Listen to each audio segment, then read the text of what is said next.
So I guess we're going to talk to Trick here in a little Greg bit. get the first one because he's the second oldest next to Bob, or should Bob be grandfathered in? No, sorry, go ahead. Just getting old. Yeah. You're right behind me. So I know, right beside you. Hey, so we're going to talk to Trick here in a little bit. Yeah. So give us your thoughts of the offensive line, what you saw to them in the evaluation coming out of the spring, and then what you want out of them here in preseason. Yeah, certainly. We had an issue last year with just no experience, and so we wanted to, whether it was getting out of portals, try to find guys that had started. So we went from guys that really didn't have any linemen that had started college before to having 7 or 8 guys that have actually started in college football, and then a couple guys returning here. And Trick's done a great job. I think he's one of the best at what he does, and I like where we're at. We still got a lot of work to do, but I think it's we expect a lot of improvement. We have to be better, but I do think a lot of improvement, and it starts with those players that we got, the players that are coming back, and then Trick is so good at what he does, and he's what I think there's a lot of things that makes Rick a good coach, but one of the best is that he's has got a lot of pride in his unit. Not that he ain't worried about being a head coach. He ain't worried about being a coordinator. He worries about his line doing their job, and being as good as they can be. And he's a perfectionist, and I love the way he gets those guys going. So I like our group, and you always hope that you could have 8. 8 starters, backup guard, backup center, backup tackle. But I'm hoping we can have 10. I think there's 10 or 11. There's probably 10 or 11 guys that we feel that we can get good enough to win with, and that's the goal. What makes an offensive line coach good for what you want to do and how you want to attack defense? Well, it's probably the hardest position to play in football other than quarterback, because you got to, technique-wise, you got to be good, and everything's happened so fast. And with everything goes out now, you're going to see all kinds of different fronts and blitzes, and there's a lot going at them. And for our pace, the way we want to go, you got to be able to recognize it quickly. You got to be in shape, and you got to be a physical guy because we want to be able to run the ball. And Rick, obviously, we've been together a bunch, so he knows what we want out of that. But I think also that's the most unselfish position in sports is being an offensive lineman. A lot of times people don't know they're there until you do something bad, miss a block or get a penalty, and they say it over the loudspeakers. But it's the true sense. Your football program, if your offensive line is good, you always got a shot. Give us a look at a couple of those individuals. What do you think of their individual play? Yeah, you want to go through the whole line. That's why I'm afraid to miss somebody. It's like telling me which one is my favorite kids, Raquel or Rhett. You love them both so much.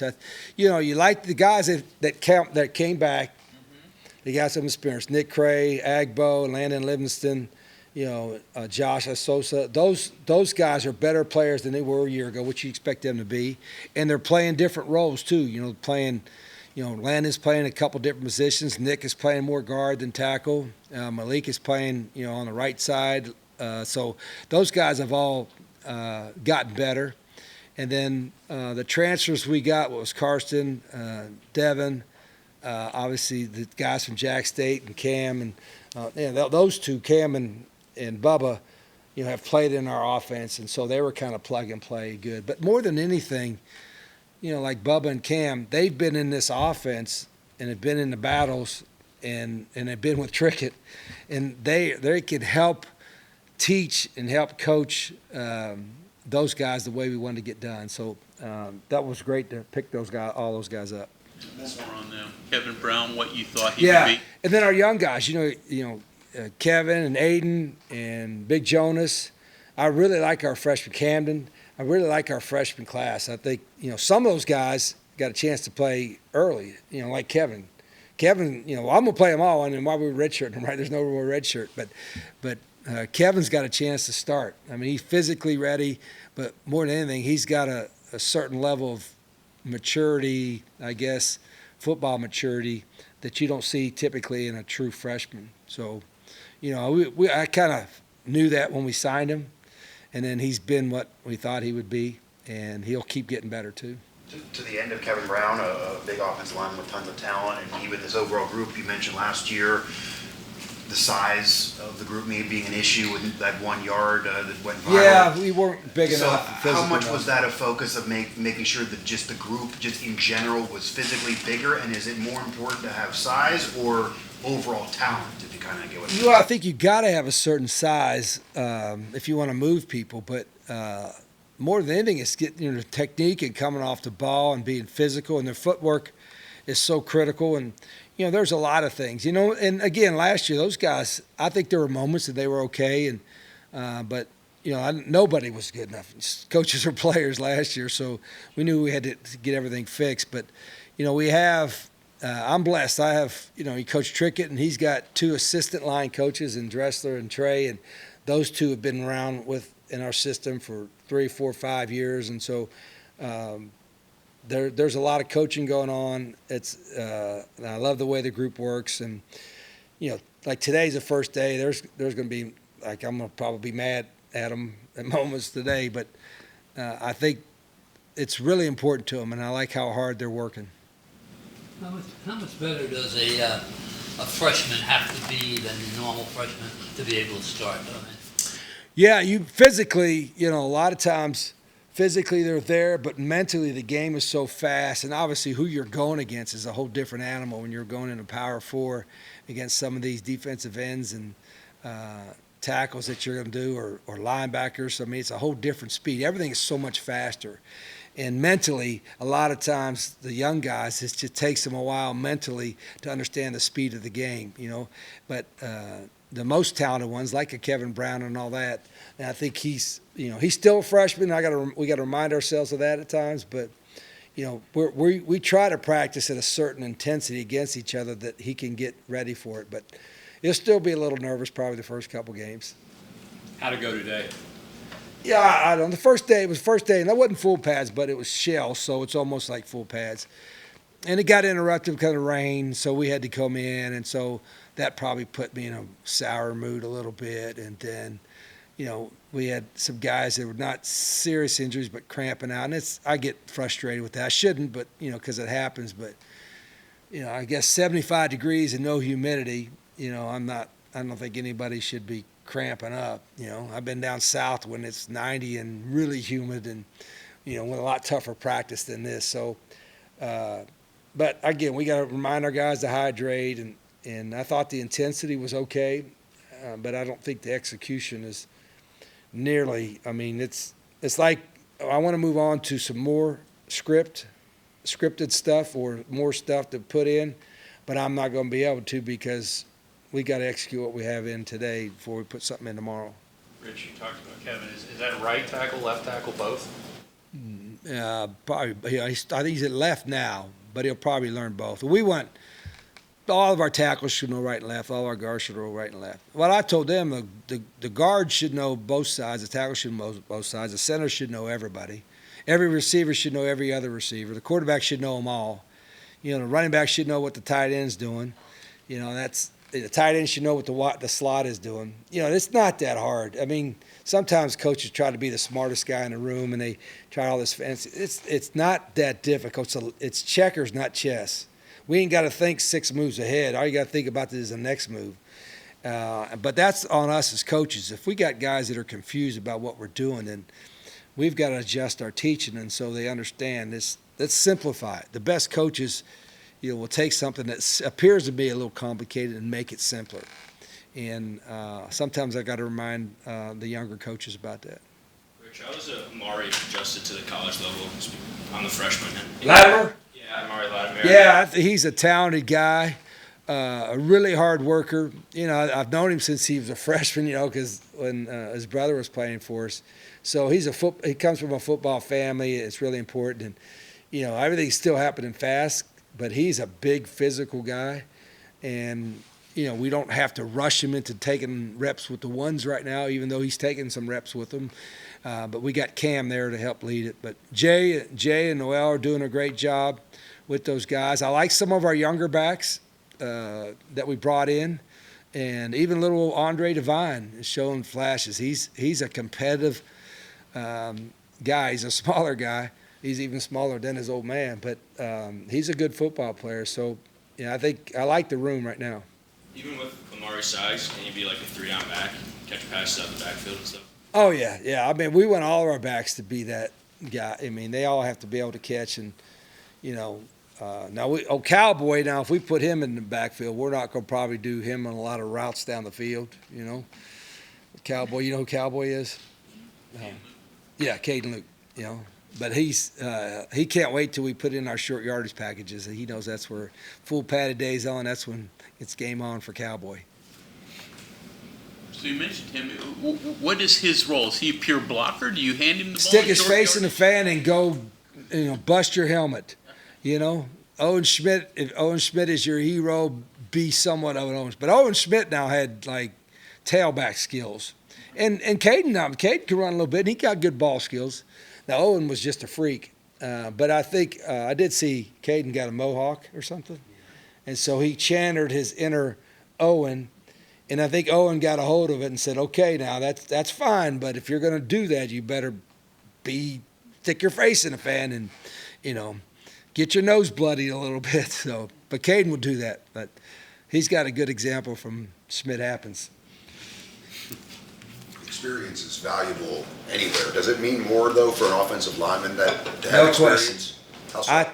You thought that, but I even learned that last year. And I don't know if we could have done a whole lot differently last year. I think obviously we should have, but having played in college games for any position is valuable, but particularly for quarterbacks because of the nature of the position they have, and offensive line because things happen so well. So, like, if you would have, is experience important for everybody? Is it more important for an O lineman than a D lineman having played? I think 100%. Because they have to be reactionary to where, how the defense moves, adjusts. And nobody, if you watch film of defenses nowadays to defenses just 10 years ago, 20 years ago, everybody's moving in front, stemming in front, got, simulated pressures. There's so much more going on, that guys have to be able to handle than before. So mentally they got to be on top of it.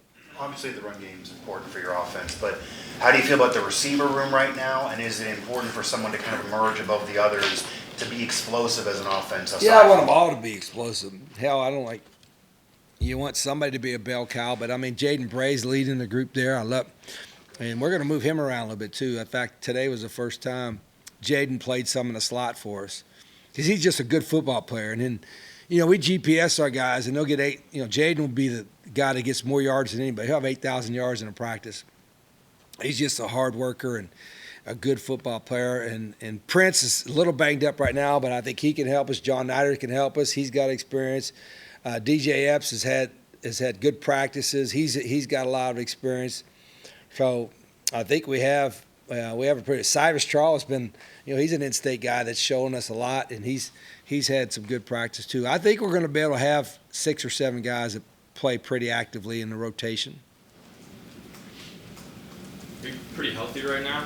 No. For the first day in Thuds, I was really frustrated. I mean, we looked like, we had an infirmary out there, and there were a couple knees twisted. I don't know if there was anything too serious. There was a couple cramps. One guy had a bad toe, a toenail thing, and that held him out. That kind of was like, it hurts me to talk about that. I should move on. A bad toe. So, yeah, I mean, we got a great training staff, great medical staff, but, we got so many of them.